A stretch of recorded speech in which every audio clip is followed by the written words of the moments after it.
Hey guys, this is the MMA Breakdown, and we're doing predictions for UFC 213, Nunes versus Shevchenko. Follow me on Twitter, my link is in the description, at MMA Breakdown 0. And check out my predictions for Fight Night OKC, as well as the Tough 25 finale. I'll have both of those videos linked in the description. And if you've seen my other two videos, I filmed them all back to back here. Not wearing a shirt.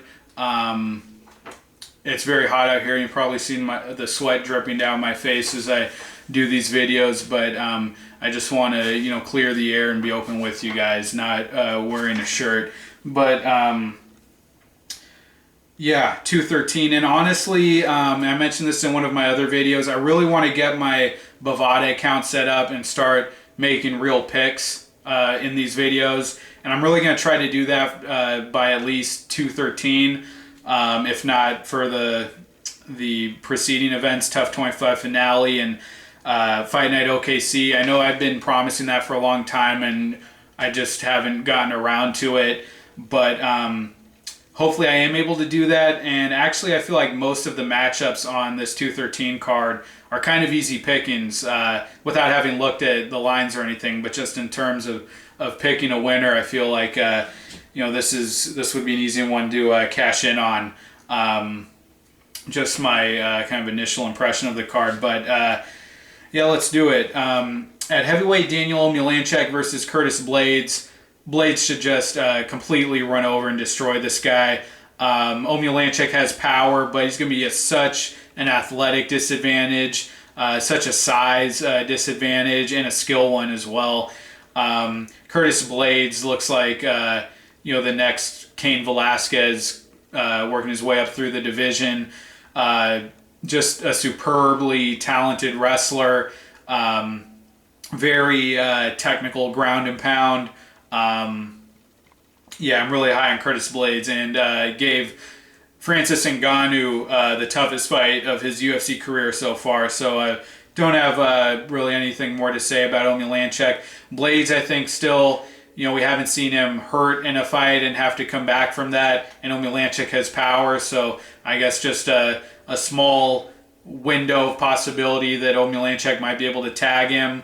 But 90% likelihood that he won't. So Curtis Blaydes by destruction, and one of my most confident picks on the card. At bantamweight, Douglas Silva de Andrade versus Rob Font.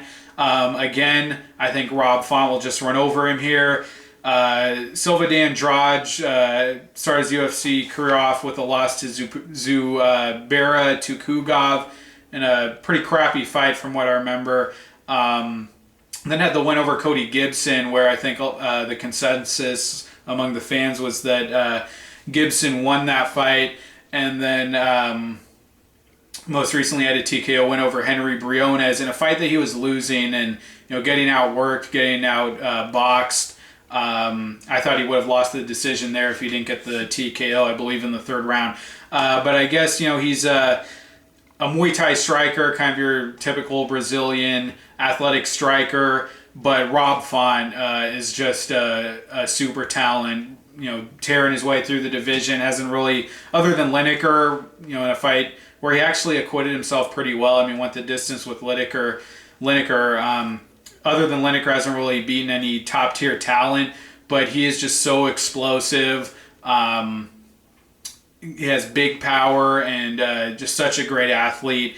If Andrade was struggling against Briones and Cody Gibson against a really powerful athletic striker like Font, and who can just dominate guys like he did to Schnell if he's able to touch the ground with them, I think he's just going to get run over as soon as Font touches him. So Font by, I'm going to say second round, TKO. All right, at middleweight, Thiago Santos, and that's one of my other most confident picks. Thiago Santos versus Gerald Meerschaert at middleweight. I really like this fight because Thiago Santos was on such a roll at middleweight, looking like a really serious force that was going to maybe make his way to a title fight, and then had the loss to Mousasi, followed that up with just a bizarre loss to Eric Spicely, but then rebounded with a really nice win over Jack Marshman, where he got the head kick. I believe it was a head kick knockout.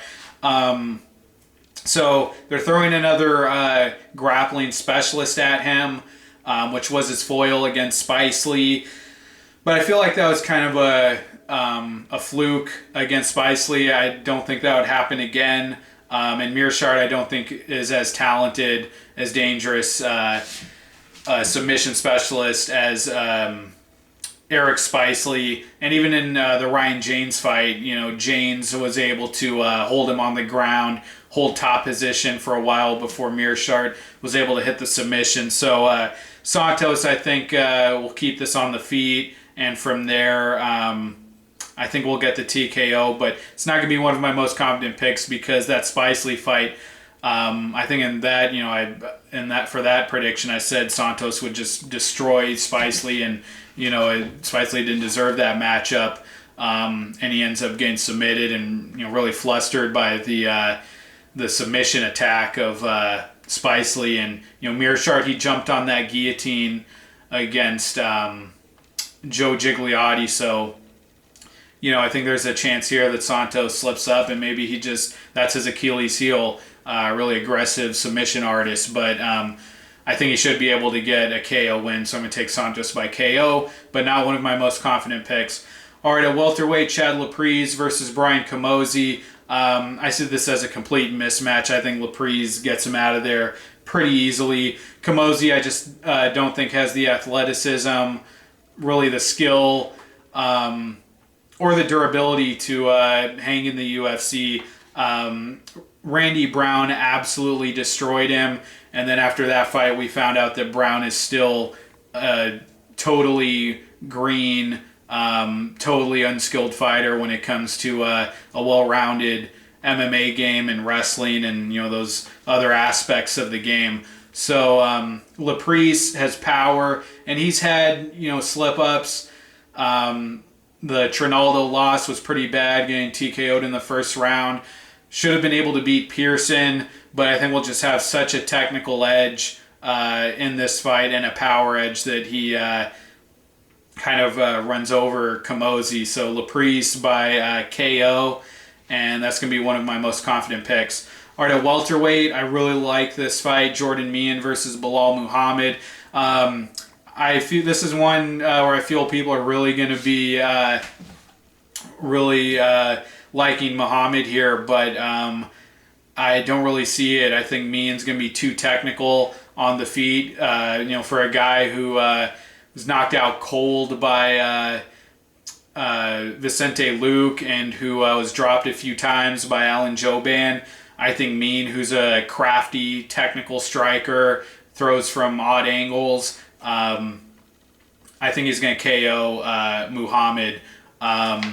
Meehan in his return fight against was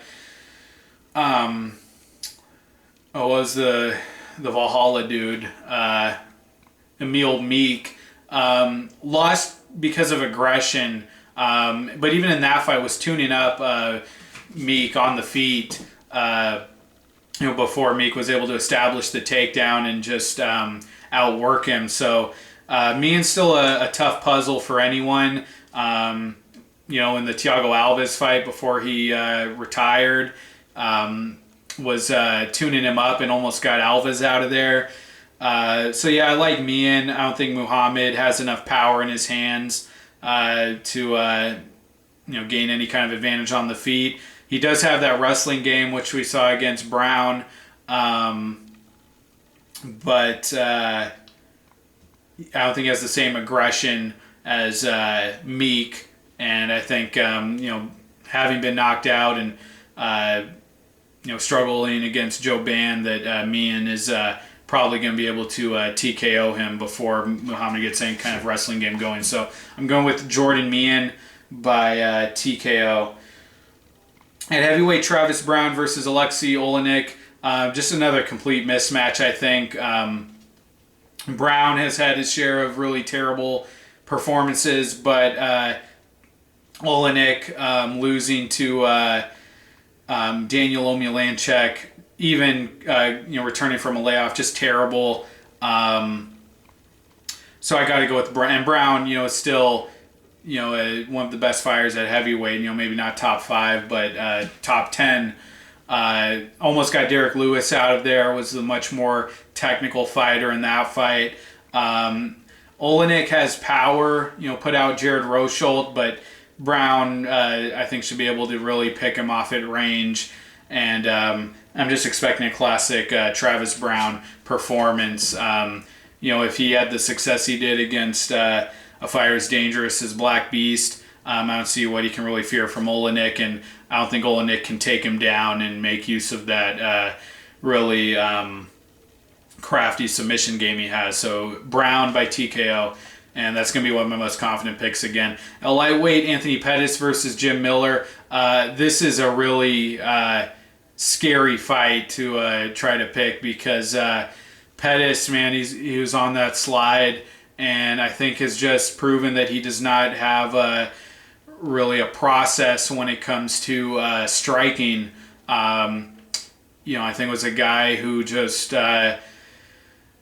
really put fear into his opponents. They feared his unorthodox striking and his power, but the Edson Barboza fight could not get into a rhythm at all. And then, the other losses to Alvarez, where he really struggled with the wrestling, and to Rafael dos Anjos, just got completely outboxed and out-wrestled. And Miller, a way underrated fighter, almost beat Dustin Poirier, and it's kind of the complete opposite of Pettis in that he lacks athleticism and is not a particularly dangerous striker, but he does have technique, and he has output and a constant work rate. I think it could be a dangerous fight for Pettis. I think Miller might be able to draw him into a technical kickboxing match, and Miller just might be able to sneak out a decision. But Miller, I think, is going to be at too much of an athletic disadvantage, and his takedown defense is bad. I mean, lost a decision to Diego Sanchez by getting out-wrestled. Joe Lozon was able to hit some key takedowns on him, even though he lost that fight. And then most recently against Poirier, Miller really should have been able to win that fight, but even with Poirier fighting on basically one leg, was still able to hit the takedowns against Miller when he needed to. So I think Pettis will be able to get it to the ground. And he still has ground skills. I mean, submitted Charles Oliveira, even though he got his back taken several times in that fight. So, yeah, I think the athleticism, the ground game for Pettis, and also the reach advantage, I think those things are still going to be just enough for him to get by Miller here. And I don't think he finishes, so I'm going to take Pettis by decision. All right, at heavyweight, Fabrizio Werdum versus Alistair Overeem. You basically have to go with Overeem if you're just going to make the logical pick, and that's what I'm doing. But it's one of those weird fights that, it's heavyweight. Both guys' chins are severely compromised at this point, although Overeem's really turned it around and really has found a way to protect his chin over the last several fights. But, Werdum's still a skilled striker, even if he just mentally totally shits the bed in the big fights. In their first fight with Overeem, it was just totally mentally fell apart. It was just pulling guard and rolling around on the ground, trying to bait him into a grappling match that was never going to happen. And Overeem did engage him on the ground at points and was just able to sit in guard and maintain top position. So I don't even know that Verdum's going to be a submission threat if he can get it on the ground. But striking, Verdum's still good.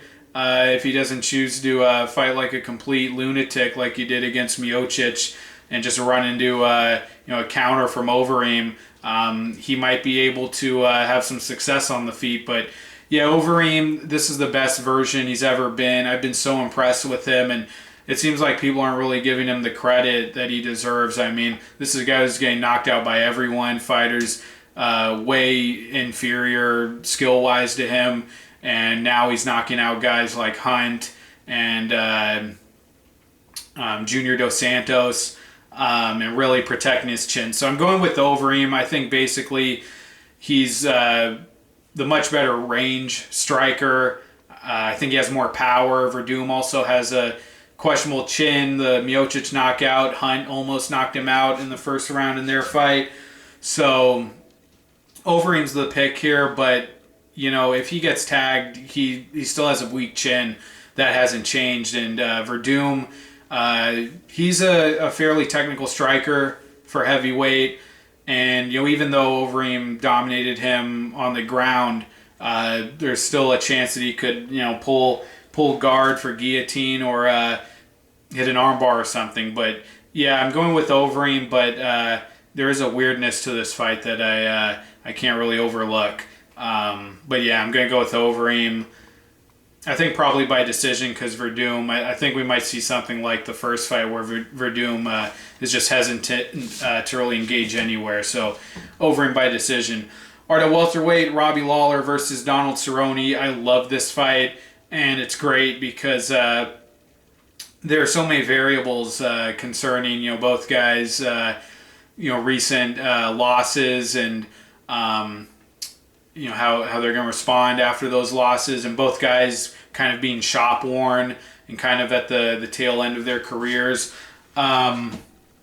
Initially, I was picking Cerrone here because you know, Lawler, I just felt had really been exposed in the Woodley fight and also the Condit fight as not having a technical enough striking game to compete with these guys who could time him, who could find those openings, and just pick him apart from range, especially that Condit fight. Like, Condit was just sticking that jab and was just you know, throwing stuff in his face all fight long and hurting him too. You know, dropped him at a couple of points. And Cerrone being the long range striker with the Muay Thai game and the kicks. I thought my initial thinking was that he would sneak in one of those kicks at some point, find that opening and knock out Lawler.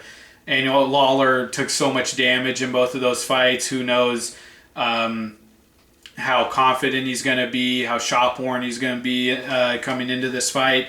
So, you know, maybe that's the case, and Cerrone finds that opening. But Cerrone also has taken a bunch of damage recently in the Matt Browne fight, and obviously the Jorge Masvidal fight. Who knows how he's going to look coming into this. And has been a guy who's always been hittable in his fights. Even Jim Miller had a good first round against him. Adriano Martins, they were going back and forth the whole fight. So I feel that Lawler, if he was able to get past the technique and range of a guy like Rory McDonald, that he can do it to Cerrone here. And Cerrone's not going to have the volume that Condit had, and they're, you know, very different kinds of strikers. He's going to be lower output, not have the wide array of strikes that Condit had. He's not going to have the timing or the explosiveness of Woodley. So I've done a 180 here, and I'm going to take Lawler because guys who want to close the distance and put pressure and volume on Cerrone can do it. Matt Browne did it. Masvidal just did it. And they just hammer him, you know, once they close that range and get inside. I think Lawler can go to the body like Masvidal did. And just with that bread and butter power boxing game, I think Lawler can really just come forward, take away Cerrone's space, and hit him with those bombs. So I'm going to take Lawler, I think, by TKO, but a lot of variables here, and it's not one of my most confident picks. All right, at middleweight, Yoel Romero versus Robert Whittaker. And I basically think Robert Whittaker is going to continue his winning streak, continue his momentum through this fight. And I think it's kind of a similar matchup to what we saw with Jacare. Romero's a better striker than Jacare. Better athlete, a better opportunist, but basically I think Whittaker just has the speed advantage, more technical striker, You know, he's got the jab that he can work behind, can get in and out. Yeah, so I basically see it as a similar matchup to the Jacare fight. I don't think Romero can even challenge Whittaker with the wrestling as much as Jacare attempted to do, because he just doesn't wrestle that much in his fights, even though he's a great decorated wrestler. He just, you know, when he hits a takedown, it's just to get the points. We've never seen him really go to that wrestling over the course of a fight. So, you know, I think he's going to be trying to strike with Whittaker, and Romero's a guy who's been hurt by almost everyone he's faced. You know, far less talented strikers than Whittaker. You know, he was hurt by Kennedy, Derek Brunson, even Jacare in the third round of their fight. So I'm taking Whittaker. I don't think it comes as cleanly or as easily as it did against Jacare, but the end result I think will be the same. He just has too much of a speed advantage, being a smaller guy at middleweight, too technical for these other strikers. He has higher output than Romero and has that stellar takedown defense. Whittaker can be hurt. We haven't seen it since his move to middleweight, but you know, at welterweight, he would get tagged. He would get dropped pretty frequently in all of his or several of his fights. Core McGee dropped him. Colton Smith did, and even, you know, Derek Brunson hurt him early in their fight. And Romero's got really big power, so that's always a possibility. But like I said, Romero, he gets hurt by his opponents, and I don't think he can give Whittaker those opportunities.